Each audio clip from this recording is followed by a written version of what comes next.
कल्पना कीजिए, एक ऐसा अवतार जो ना मानव है, ना पशु, न दिन में आता है, न रात में, जिसे न घर में बुलाया जा सकता है, न बाहर रोका जा सकता है।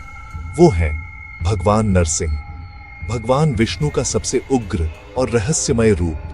पर क्या नरसिंह सिर्फ हिरण्यकशिपु को मारने आए थे, या ये एक भविष्य की चेतावनी थी? चलिए जानते हैं नरसिंह अवतार की गूढ़ भविष्यवाणियां।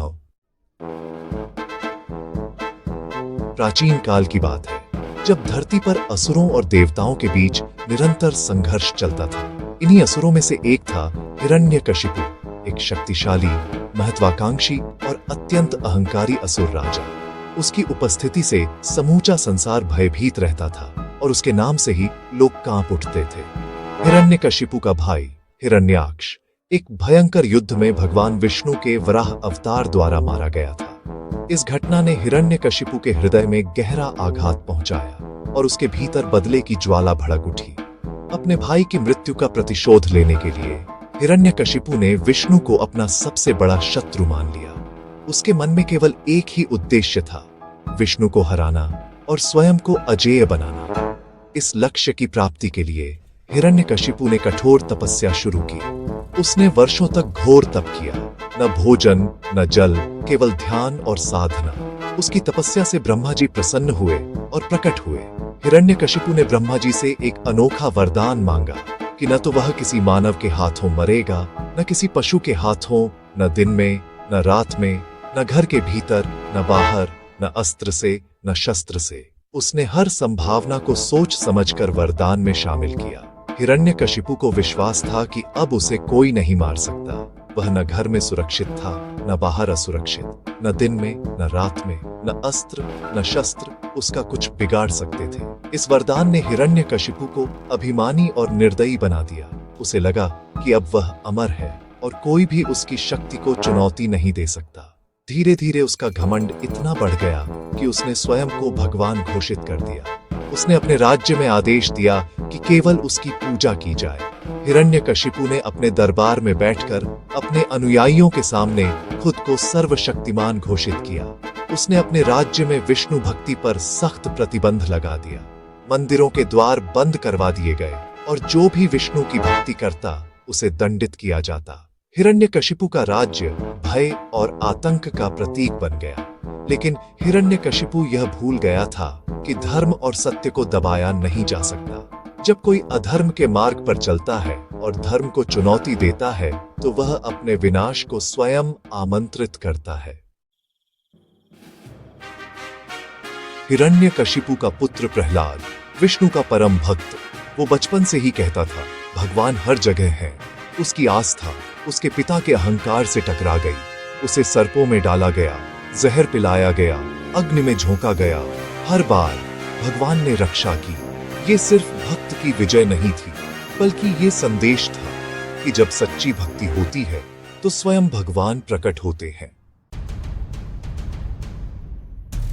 एक दिन जब महल के गलियारों में सन्नाटा पसरा था, हिरण्यकशिपु ने अपने पुत्र प्रहलाद को बुलाया। उसकी आंखों में क्रोध और अहंकार था। उसने गरजते हुए पूछा, कहां है तेरा भगवान? क्या वह सच में हर जगह है जैसा तू कहता है? हिरण्यकशिपु ने एक विशाल पत्थर के खंभे की ओर इशारा किया और व्यंग्य से बोला, इस खंभे में है क्या तेरा भगवान? प्रहलाद ने निडर होकर उत्तर दिया, हाँ, वह हर जगह है, इस खंभे में भी। उसके शब्दों में विश्वास था, डर नहीं। हिरण्यकशिपु के लिए यह असहनीय था।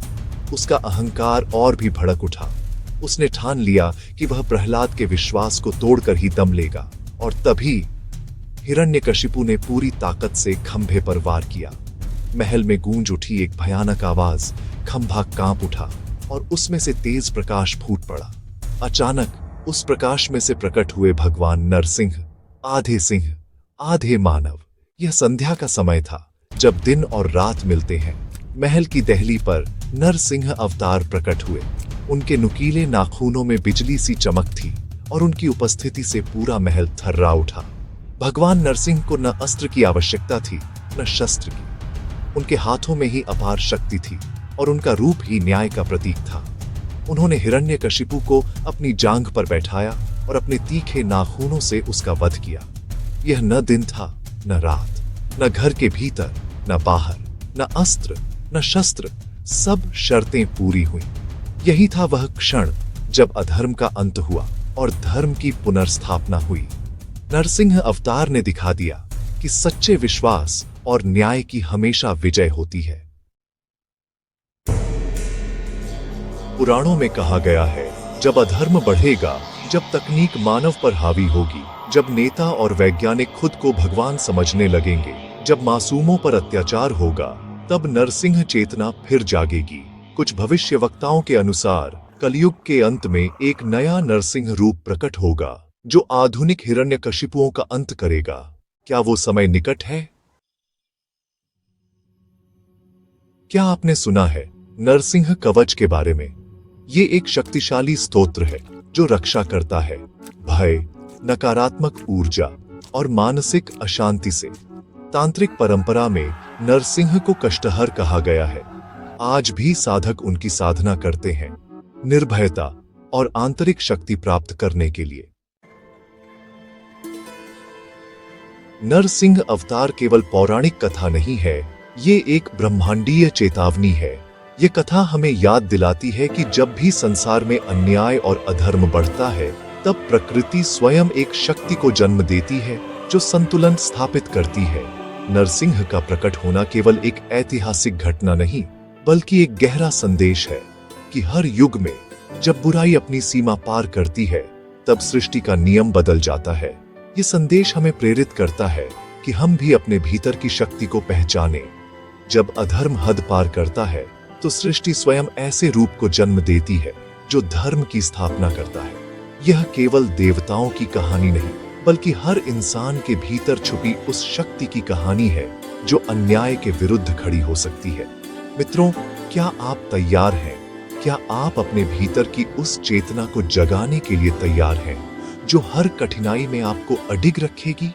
समय आ गया है कि हम अपने डर और संकोच को पीछे छोड़ें और अपने भीतर के साहस को पहचानें। अपने भीतर के प्रहलाद को जगाने के लिए, प्रहलाद जिसने सत्य और धर्म के लिए हर कठिनाई का सामना किया, वह हमारे भीतर भी है। हमें बस उसे पहचानना है और अपने जीवन में उतारना है।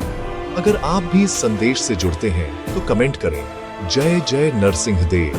अपने विचार साझा करें ताकि यह ऊर्जा और भी लोगों तक पहुंचे। और अगर वीडियो पसंद आया हो तो लाइक करें, शेयर करें और सब्सक्राइब करें हमारे चैनल द मिस्टिकल मिरर को। आपके समर्थन से ही हम और भी ऐसे रहस्यमय और प्रेरणादायक विषय आपके लिए ला सकते हैं, जहां हर रहस्य मिलता है नया उजाला। हर अध्याय, हर कथा आपके जीवन में नई रोशनी लाए। यही है द मिस्टिकल मिरर का वादा।